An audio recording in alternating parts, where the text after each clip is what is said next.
It's week 8 and I'm on the Spurline Trail.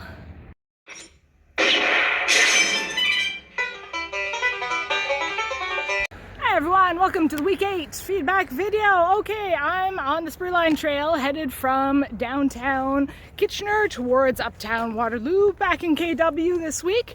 Here to all talk about all the qualitative data analysis you ever wanted to hear about. So week 8, our last kind of full week on qualitative methods and specifically on data analysis and coding. Okay, so graded the mini lectures as usual, so your personal feedback on that is in Dropbox, and I've picked my top 3 and posted them on the week 8 content, the week 8 content and learn. And yeah, it went well. Mini lectures seem to continue to go well, so this is now week 8 is a good time if you're still not getting the grades you want. If you're still struggling, you feel you're struggling a bit, or even if I think overall it's going pretty well, come see me during office hours. Got lots of office hours from now until the end of term, the usual Tuesdays and Fridays, in person and virtual. And so come see me, we can chat through it so that you can kind of nail the last few weeks for the mini lectures, as well as the discussion posts. So about the discussion posts and the kind of more intermediate coding readings that we did from the Miles and All textbook this week, I kind of got you guys thinking about kind of when in your career lives or academic lives do you end up using coding. Because yes, obviously when you collect qualitative data, whether that be interview data, focus groups, or content analysis, you're coding the transcripts, you're coding the materials, but you're also using coding at other moments as well, including when you're doing course readings as a grad student. That was one of my discussion questions this week. But also I want to take a few moments and chat about when you're actually doing lit reviews and you're reading a lot of material, you're also using coding strategies then, right? I haven't really had a whole lot of time this term to talk to you in depth about lit reviews. Literature reviews, I mean, most of you kind of know the basics of that, and that's what you need to know. I am expecting literature reviews in your final research proposals for this term, even if we didn't have a full week dedicated to it in the course this term. And so think about, applying those coding strategies that we saw this week to while you're doing your lit reviews, as well as, of course, any other qualitative data analysis. So with the literature reviews, you're aiming, the kind of 3 main goals for literature review is you're aiming to summarize, synthesize, and analyze, right? So when you're summarizing, you're reading a bunch of materials, you're summarizing each one, well, that's when you can use the kind of descriptive coding, like in vivo or subcoding, like many of the ones that you guys mentioned in your discussion post this week for the course readings and for your own research. You can also utilize in that kind of first round of doing lit reviews. But don't forget, just summarizing literature isn't enough. We're looking for more at this level. We're also looking for synthesis, where you kind of fit the literature you're reading into the bigger whole. You look for patterns. How do they fit into the larger kind of system of literature or body of literature that's out there on these topics or in these specific theories? And then you're also analyzing, right? So what are the kind of strengths and weaknesses of that literature? What do they do well? What do they not do so well? And for those kind of synthesis and analysis phases, your later phases of your literature review, that usually come once you've read all the literature, you've kind of got a sense of what's out there, then you start synthesizing and analyzing. Well, that's when the kind of second order of coding, as Miles and All call it, or the more kind of what we call analysis coding, comes in. And I noticed many of you this week were very comfortable with the descriptive codes. Many of you were kind of describing how you use them very effectively. But fewer of you mentioned that second order, that second step, the analysis coding, which is also crucial for any kind of qualitative data analysis you do with any kind of qualitative data, as well as for your lit reviews and as well as when you do course readings. And so some of you were kind of getting there. It's like, oh yeah, I do descriptive coding and I analyze that. It's like, cool. Well, what analysis coding strategies do you use? Because there's quite a few, right? There can be pattern coding, there can be mapping coding. There's a whole list in Miles and All. And so go and have a look at those again and kind of figure out which ones do you want to use for that kind of second analysis phase. And this might be the only time in your career where you actually like objectively think about this as like, okay, what kind of coding am I doing? Because usually we just do it without thinking much about it, and that's fine. But it's good to kind of have a good base of like, what is it that you're aiming for with these codes? What are the different tools at your disposal to do the coding? And then once you've got that as a grad student, you can use that for the rest of your careers if you want. So maybe last thing about the lit reviews. I've got, even though we didn't cover a week on them this term, I think I mentioned this before, but it's worth mentioning again. In Learn, under content course requirements, where you see the module for the research proposals, where the instructions for your final research proposals are, you will also see some slides about how to kind of improve or do an effective literature review. So I recommend you go and cover those if you haven't already, before you start working proper on your research proposals or wherever stage you're at with that this term. Because again, the lit reviews you did at the undergrad level were probably fine, but they probably involved a lot of summary and maybe less synthesis and analysis.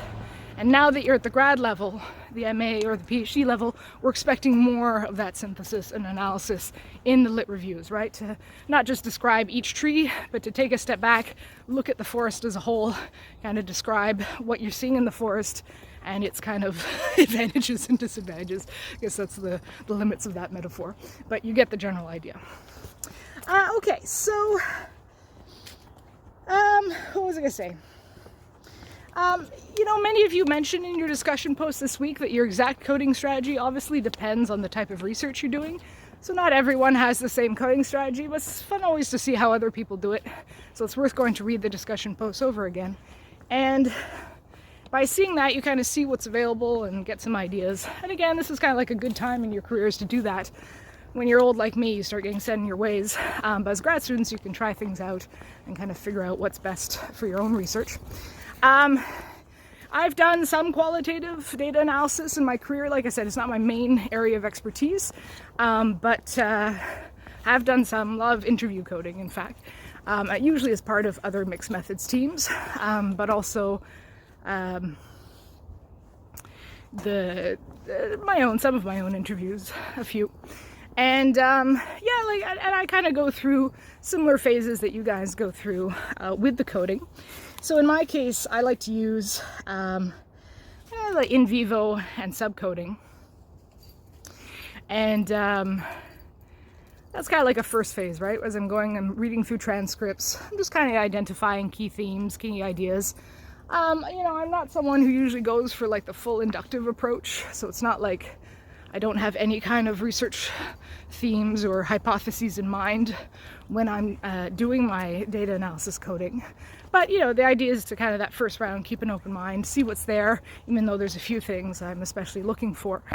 And then, that's kind of, so do that kind of first run. And then during that kind of second order coding, once I've gotten the kind of keywords and key themes and key codes there, I use like a type of analysis coding that I like to use is that mapping coding. I find that especially helpful, like mapping out concepts, mapping out ideas, narratives, depending on what you're analyzing.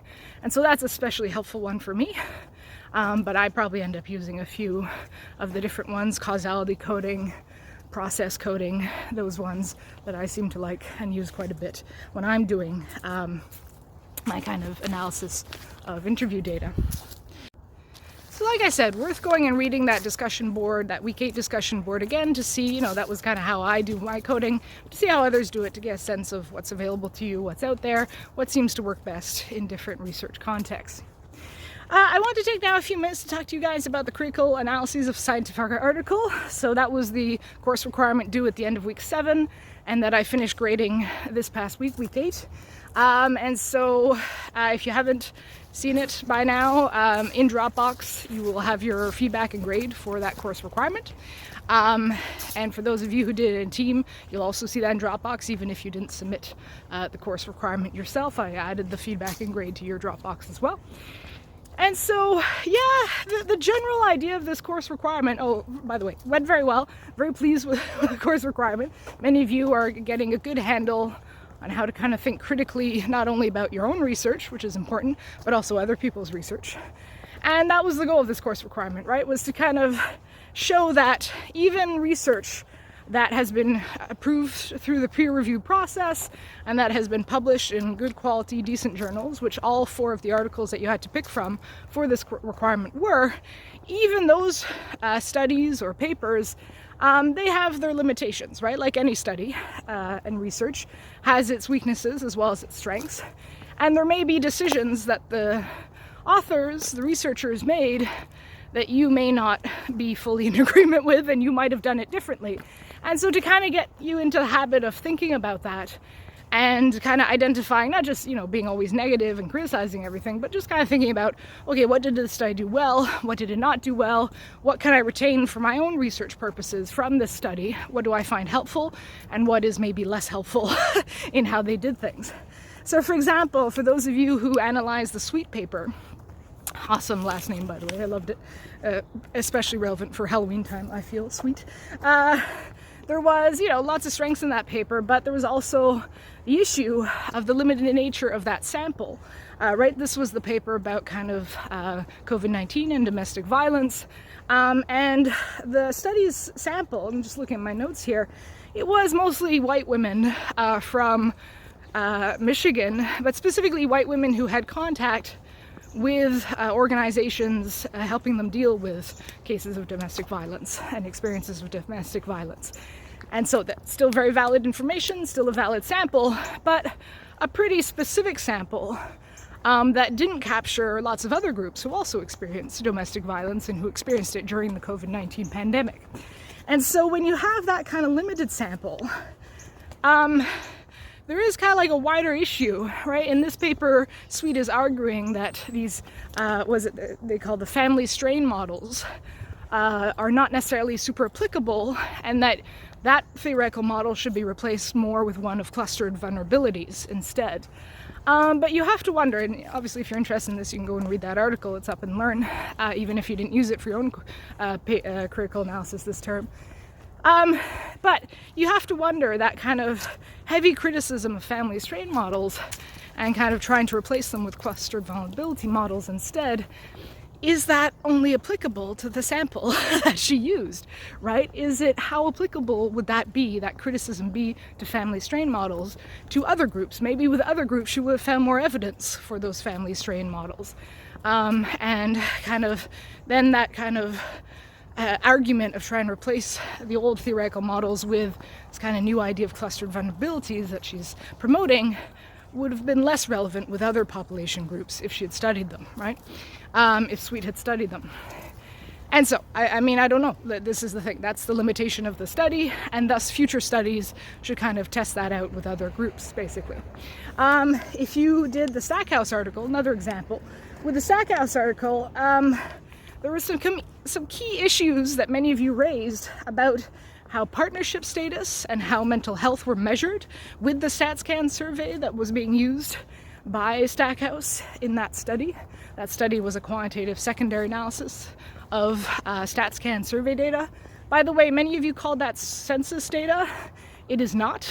It's a bit nitpicky, but it's worth saying at this level you should be using specific terms now. Census data comes from the census, where all the heads of household in the Canadian population answer a series of questions once every 5 years. This was not census data. StatsCan also runs lots of survey data, including that health data set that they run each year and have done for some time now. So that's still StatsCan data and very good quality data, big samples, good way of sampling and getting very representative samples with StatsCan because they have the resources to do so, but not census data. So don't use that term unless it's actually census data. And so Stackhouse was using some existing StatsCan survey data, and obviously if Stackhouse had been able to collect the data themselves, they probably would have done a better job at measuring partnership status and mental health, because those were key variables for their study. But of course, that's the drawback of doing secondary analysis. The advantage is the data is already there, it's good quality, there's a lot of it, big sample sizes, so they can find minorities within that, in this case, members of the LGBT community. which is very hard to do usually because they're a relatively small subpopulation if you consider the size of the general population. And so, so that was the advantage. You could actually get a good quality sample of those members. But for example, they weren't able to really capture people who had a girlfriend or boyfriend, but weren't married to them or didn't necessarily consider them a common law partner. Usually province to province, there's specific definitions for common law. It's either usually having lived with the person for 6 to 9 months at least.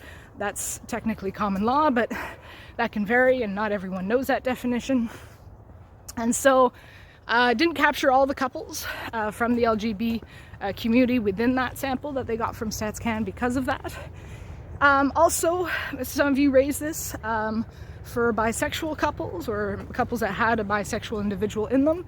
It wasn't measured, or the author didn't keep track of whether or not that bisexual person was in a same-sex relationship versus a different sex relationship.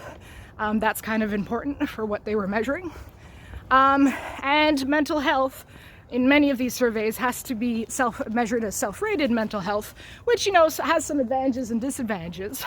I mean, you're probably the best person suited to say how your mental health is, but sometimes not. Sometimes a professional might actually do a better job of kind of highlighting some mental health issues that you're going through that a self-rated measure might not capture. Everyone typically says they're more happy. Hopefully they are, but that's one of those kind of measuring biases in survey data that you have to be careful, especially it's a cultural thing. And that's fascinating if you compare English-speaking and French-speaking Canada. In English-speaking Canada, people tend to overestimate their happiness when they're actually not, if you compare self-rated versus professional-rated. And in French-speaking Canada, it's the opposite. They tend to underestimate their levels of happiness versus what they actually are. And that's just it's not anything weird or bizarre. It's just kind of impacts of culture on that measure. And so in this case, most of the sample was from English-speaking Canada. And so you can kind of think through that, and maybe that's why the authors didn't find huge differences or huge effects when maybe they would have found bigger effects with professional measure of mental health, but very difficult to do in practice to actually get that data on a large scale. And so, again, we don't really know, right? And that's kind of one of the limitations of that study. And finally, final example, for those of you who use the Poirier et al. Article for the course requirement, again, really interesting data on attitudes towards body cams, use of body cams by police forces, and kind of the transparency, or how much transparency should be had about that data, and how much of that data should be shared with the public.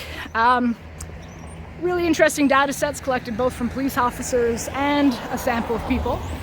But all of the data, all of the samples came from more rural Quebec areas.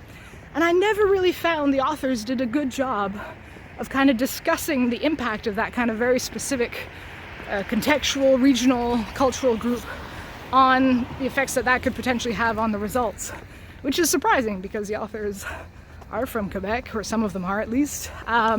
Usually Quebec researchers are quite good at thinking through that kind of distinct nature sometimes of Quebec society, because even though French-speaking Canada did go through the kind of Black Lives Matters a kind of movement that especially came to prominence again during the pandemic, and kind of other issues, shootings in the US of Black men, and other cases like that, it probably wasn't as prominent in their media as what you see in English-speaking Canada, just because Quebec tends to be hooked more into French-speaking media. So from France, from Belgium, from other French-speaking parts of the world, parts of Africa, for example.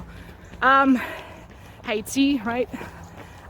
What was going on in Haiti and continues to go on in Haiti plays a much bigger role in their media, their mainstream media, than it does in English-speaking Canada, for example. So the cases they had in mind that were kind of evocative of why the police should have body cams on them were maybe not the same as you'd find in what people typically think about in English-speaking Canada. There's probably some overlap, but there's probably some distinction there too. And I was surprised the authors didn't really get into that much, and maybe should have, to kind of think through okay, Our data is still very valid, but did come from a kind of specific context. What could be potentially from that context could be, extrapolated to the rest of the country or the rest of North America, and what might be more distinct to this context, right?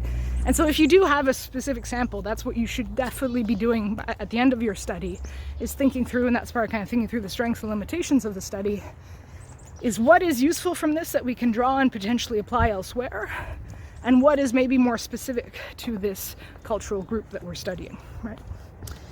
By the way, many of you mentioned that rural populations have more positive attitudes towards police. Not always. It really depends, and in Quebec, really not. I know this from statistics. I also know this from personal experience, mainly because the Quebec rural police forces, the Sûreté du Québec, are not a great police force in many ways. I have had not great experiences with them, and I'm a white person, so imagine racial minorities. So rural populations sometimes have that kind of anti-big government mentality more than in the city, and are actually more hostile to police officers than not. It depends. So it's not a clear-cut effect in the country. And there's other things that come into play, like in small towns, the people probably know personally the police officer. They're probably related to them somehow or went to school with them, which is the case for many of the police officers in my home area. And also the good and the bad of that. And so it's a very different context, and many of you did raise the fact that it may not be similar results if you do it in a more urban setting, the same type of study, for example. Okay, so, I mean, like I said, all good quality articles that were published in good quality journals, but all with their own limitations and decisions that authors made that you may not have made. Now, it's worth ending on maybe a certain, life lesson or whatever you want to call it. It is very easy to criticize. It's always harder to build, right? So it's easier to tear down, harder to build. Same with when you're looking at someone else's research. Always easier to criticize, much more difficult for you to build your own good quality research that addresses those criticisms. And also being just constructive in those criticisms. So it's good to keep that in mind and to kind of train yourself, not just to complain about things and to criticize things. And I mean, a lot of researchers are like that, just do that. Whenever you go to a conference, there's just a lot of complaining of people like, well, why didn't you measure it this specific way? Why didn't you sample this other way? I wouldn't have done it this way, yada, yada, yada. And some researchers can be quite cruel with that. Unnecessarily, because to be honest, we all have to make these decisions. Some decisions are better than others. I'm not saying it's all relative or anything. But any study is open to that criticism. No matter what variable you use, no matter what sample you go with, there's always limitations to that. One way of kind of staving off those criticisms in your own work is addressing them directly in your paper or in your presentation so people know you're aware of it and you've kind of thought through the consequences of it.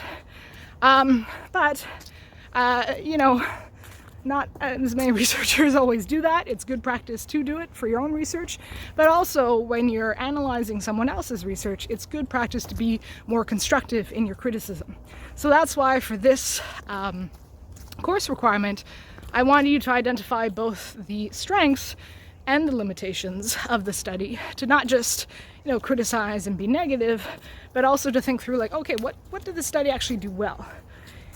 And in future, what I think you should really consider is when you're providing criticism or feedback to someone, try and be constructive. Now, I realize that's difficult to do, and you may have noticed that I don't always succeed in doing it when I'm giving you guys feedback because you're pressed for time, right?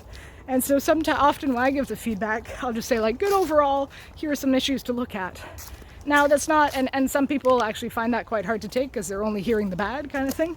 It's not meant to be that way. It's just like, I don't have a huge amount of time, unfortunately, with each student.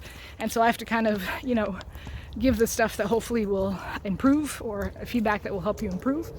But I do try and be constructive as much as I can, especially if you're talking about someone's research. And that is kind of, again, okay, these are the strengths, this is what's particularly strong about your work, here's some of the limitations, and here's how you could address those weaknesses or limitations. What could you do potentially? Sometimes it's just a matter of be like, well, you should just be aware of them and think through how they impact your results. Or potentially it's like, oh, actually you could try this other type of analysis with these same data that will actually fill some of the gaps that you currently have with the limitations of how you've done the study so far. So again, that kind of what we call like the sandwich effect, good and bad, right? And so that type of constructive feedback is especially helpful.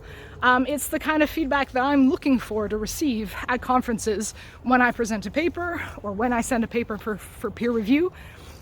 You know, it's always nice if someone's like, oh, it's wonderful, it's great, everything's great, yay! But that's actually not that helpful to me. What I want to hear is like, oh, cool, like this is interesting, but you know, these are the issues you're still encountering, the problems you still have, here's some potential solutions that you could implement. And so learning to kind of think that way about research. What are some of the weaknesses? How could I address them, given the methods, tools that I have? And not only applying it to your own research, but also helping others out by kind of discussing it when you think critically about their research. So that's kind of my little morality spiel, if you want. Don't just be that person who criticizes everything, but be constructive in your criticism. And your colleagues will find you especially helpful, and you'll get invited to more things when you do that.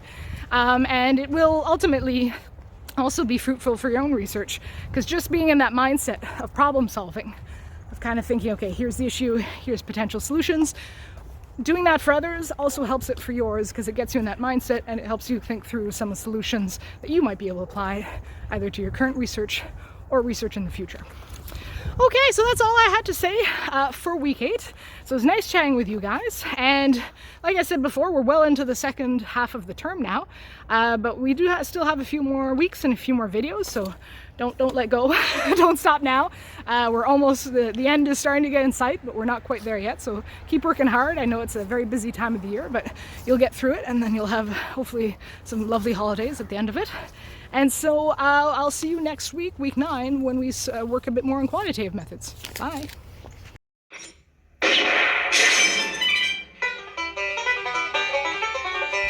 Hey, Mr. Squirrel. You're our post-credit scene. Wildlife post-credit scene. It's cold morning. Yeah, but you're looking good. Getting ready for the winter. All right. Bye, everyone.